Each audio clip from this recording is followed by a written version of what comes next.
நலத்துறை நிதியிலிருந்து கட்டினால் தான் மாணவர் நடக்குது. நேற்று நீங்க பதில் சொன்னீங்க சார். அதுக்கு அவர் என்ன சொல்லிட்டாங்கன்னா கல்வி தாழ்வு ஊக்குவிச்சு 2 நாளா அதுக்கு விவாதம் நடக்குதுன்னு சொல்லி எடப்பாடி நேற்று ஈவினிங் பேசுறாரு. அவர் தானே பேசினாரு.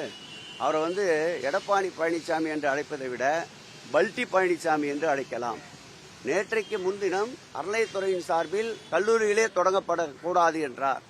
நேற்றைக்கு என்ன சொன்னார்? கடுமையான எதிர்ப்பு ஏற்பட்ட பிறகு அறநிலையத்துறை சார்பில் நான் கல்லூரியில் வேண்டாம் என்று சொல்லவில்லை, அரசு சார்பிலே கல்லூரிகள் தொடங்கினால் ஏற்புடையதாக இருக்கும், அனைத்து வசதிகளும் கிடைக்கும் என்று சொன்னார். பூனை கண்ணை மூடிக்கொண்டால் பூலோகம் இருண்டு போனதாக நினைக்கும் என்பால் அதுபோல் அவருக்கு நாட்டு நடப்பே தெரியவில்லை. நம்முடைய காளிகாம்பாள் திருக்கோயில் சார்பிலே நடைபெறுகின்ற கல்லூரியில் ஆண்டுதோறும் அந்த மாணவ செல்வங்களுக்கு கட்ட வேண்டிய கட்டணத்தை இலவசமாக திராவிட முன்னேற்ற கழகமே கட்டிக் கொண்டிருக்கின்றது. அந்த மாணவ செல்வங்களுக்கு உண்டான புத்தகப்பை மற்றும் புத்தகம், பேனா, தண்ணீர் பாட்டில் போன்றவற்றை கல்வி குழுமத்திலே இருக்கின்ற இந்து சமய அறநிலையத்துறை சார்பில் அமைக்கப்பட்ட கல்வி குழுமத்திலே இருப்பவர்கள் இலவசமாக வழங்கிக் கொண்டிருக்கின்றார்கள்.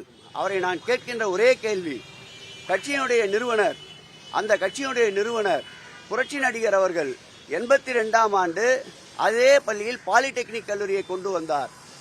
அவருக்கும் இந்த வார்த்தை பொருந்துமா இல்லையா? அதன் பிறகு அந்த கட்சியினுடைய பொதுச் செயலாளர் 2 முறை முதலமைச்சராக இருந்தவர் அம்மையார் அவர்கள் கல்லூரியை கொண்டு வந்தார், மகளிர் கல்லூரியை பழனியிலே. அப்படி என்றால் அவருக்கும் இந்த கூற்று பொருந்தும் அல்லவா? இவர் என்ன அரசியல் ஞானியா? மற்றவர்கள் எல்லாம் எந்த விதமான விவரம் தெரியாத தலைவர்களா? ஆகவே எடப்பாடி அவர்கள் வாயை கொடுத்து மாட்டிக்கொண்டார் வசமாக. கொல்லிக்கட்டை எடுத்து தலையை சொரிந்து கொண்டிருக்கின்றார். தீர்ப்பு 2026ஆம் ஆண்டு மக்கள் தீர்ப்பு, மகேசன் தீர்ப்பு என்பார்கள். இன்றைக்கு மாணவ செல்வங்கள் குதித்து போயிருக்கின்றார்கள். ஆகவே 2026க்கு பிறகு எடப்பாடி பழனிசாமி என்ற பெயர் நிச்சயமாக மறையும் மறையும் மறையும் என்பதை தெரிவித்துக் கொள்கிறேன்.